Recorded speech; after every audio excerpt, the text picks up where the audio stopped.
Welcome to Forbidden Planet TV. I'm Andrew Sumner, and today my very special guest is M.A. Kuzniar, the author of the epic Midnight in Everwood. Now, M.A., aka Mia, how are you? I'm very well, thanks. Thank you so much for having me. I'm really excited to be here. Oh, thanks so much for joining us. So, what can you tell me about Midnight in Everwood? Well, Midnight in Everwood is a retelling of a Nutcracker. So it begins in Edwardian Nottingham with our main character, Marietta Stelle. And when we meet her, she's on the cusp of turning 21 and she loves dancing ballet more than anything. But she's born into quite a high society, rich family, and they kind of see her ballet dancing as, kind of like a silly little hobby. And they really want her to kind of put it aside, get married, take her place in society. She does not want to do this. But then a mysterious new neighbor called Dr. Drosselmeier moves into a neighbouring townhouse. And her parents think, this is the perfect match. But things kind of take a very surprising turn, and Marietta finds herself transported to Everwood, which is this really magical world of like enchantments. Everything's very sugary. There's even a frozen sugar palace there. And, she's completely overtaken by it all. But once again, things are not quite as they seem. Fantastic. Now, I've got a few deep dive questions, but for you, without maybe jumping into too many spoilers. But it's a retelling of the Nutcracker. Before we get into that, what's the significance of the ballet for you? Have you always been a fan? Yes, I love ballet so much. And I actually go to ballet classes here in Nottingham every week. Even though I'm completely terrible at it, I love it.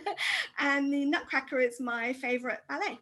It kind of combines two of my loves, ballet and Christmas, and I just love it. I'm with you on that. I'm a huge Christmas fan, so I'm a great Christmas lover. And the Nottingham setting is your hometown, of course, right? No, it isn't actually. It isn't your hometown? No. I actually hadn't even visited Nottingham before I moved here about 5 years ago now from Spain. Brilliant. And how long did you live in Spain for? 6 years total. Well, and so before Spain, where were you? I was a student in London, and before that I was a student in Aberystwyth. Oh, amazing. Yeah. Hometown is actually Northampton, but I haven't really been. Oh, right. Okay. Famous for writers, of course. Alan Moore's hometown. Yes, very, very resonant for Forbidden Planet. Yes, definitely. So Marietta's a very strong, proud protagonist who seems a bit out of her time, perhaps. Where did your inspiration for her come from? I don't think I have one inspiration for her. I think she's just kind of an amalgamation of everything I love. I love fantasy books. I've always been drawn to strong female characters. I grew up with Buffy. I'm a huge Buffy fan. So it just felt natural to me to just write her that way. And all my books have really strong female characters in them. And it's what I find the most fun to write. I love it. Yeah, great. Yeah, I completely get that. And of course, the mark of a great novel is not just how strong and powerful the protagonist is, but the villain. And your villain in this book Drosselmeier's at first intriguing, but soon becomes fantastically creepy and reveals a tremendously vindictive side. Was he fun to write? He was really fun to explore because you kind of go into the Nutcracker thinking Drosselmeier is this very kindly, grandfatherly figure. But I was very surprised. After I decided to retell the Nutcracker, I looked at the original story by E.T.A. Hoffmann, and his Drosselmeier is quite creepy. He's whispering all these stories into Marie, who was renamed Clara for the ballet, into her ear and almost like grooming her, really. So I wanted to really kind of delve deeper into that and kind of explore that side of him. Yeah, I think you do a wonderful job. And the book as a whole, you touched upon the Christmas element. It has a kind of wonderful wintry feel. I was talking to Laura, who's Forbidden Planet's head book buyer, and she was saying just reading your novel made her want to curl up with a hot chocolate. Yeah, what is it about Christmas and that that period of time that speaks to you? Oh, I love that. Okay, well, I don't know if you've seen the movie Elf, but Of course, yeah. brilliant. I am like Elf. Every year around November, or if I'm being really honest, October, or if I'm being even more honest, September, my inner elf starts to creep out. And I love the whole aesthetic of Christmas. Winter's my favorite season. I love the snow, the cold. I just get so excited. I'm putting together gingerbread houses on the weekends. And I don't know if you've seen my Instagram or not, Cozy Reads, but I can make a mean hot chocolate as well. Well, I tell you what, I'm absolutely checking that, because this is something that you and I absolutely have in common. Oh, I too am a huge Christmas addict, and I too get incredibly excited once we get into the autumn time. I absolutely love it. I get very depressed when it's over as well. I don't deal with early January very well, because it's not Christmas anymore. I know, I hate it. It's like the furthest away from Christmas you are. My husband doesn't understand that logic. He thinks, well, because you've just had Christmas, it's not the furthest point away. And I'm like, well, no, it's the furthest point away until you can celebrate it again. So Absolutely right. Absolutely, I couldn't agree more. Yeah, no, I really struggle with that mid-January and Christmas is all over now thing. Yeah. And you also write children's fiction published by Puffin. How does the process differ in terms of your children's novels and Midnight in Everwood? How does that differ for you? I do. I write the Ship of Shadows series with Puffin. Amazing. About, yeah, it's great. Kind of all-female crew on this like haunted, Yeah. kraken-nibbled pirate ship. The process is actually quite similar, because I have the same drafting and editing process for anything I write, whether it's a novel for adults or children or a short story. But there are definitely things that are very different about each one. Like, for example, children's books, they have to be so fast-paced and interesting, and every page, every paragraph, it has to really capture their interest. Otherwise, your reader's just going to put it down and go and find something else more interesting to do.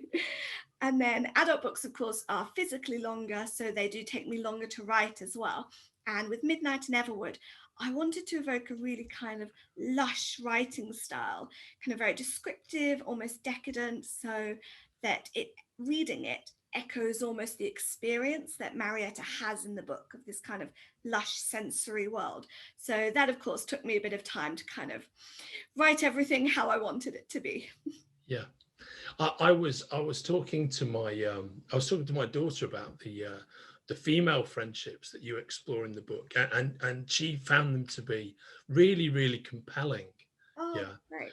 And she's a young woman in her early 20s, but I think the way that your female friendships work, she found them to have a tremendous amount of authenticity. Now, where did that come from within you? Was that very deliberate? Was it something you had to work on? Does it just flow out of you? I set out writing Midnight in Everwood. Yes, there is a romantic relationship, but because Marietta is kind of finding who she is as a person and her path on how to be that person, I wanted her to have more than just a romantic relationship. And I think there's something so wonderfully supportive about a good friendship that, you can tell them anything, they won't judge you, they really allow you room to grow and be yourself. And I think it's very important that she kind of experienced both of those sides of things to kind of grow into herself more. So it was very deliberate. Yeah, no, it's so well done. And Laura, who I mentioned before, she used to dance as a child, and she loves books that focus on that world. And her question for you was, what other books or films that touch upon the kind of dancing genre did you draw inspiration from, if any? Well, I love the Tiny Pretty Things duology.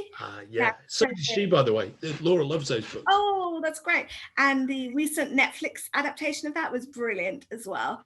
Then you've got other movies, other films like Save the Last Dance and Black Swan that I loved.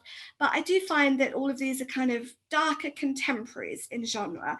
And I really wanted to bring ballet into more of a magical fantasy setting, because that's what I love to read the most. And you don't tend to see ballet in fantasy books as much. So I really wanted to do that. And I think it just lends itself so well to it with all the magic and enchantments.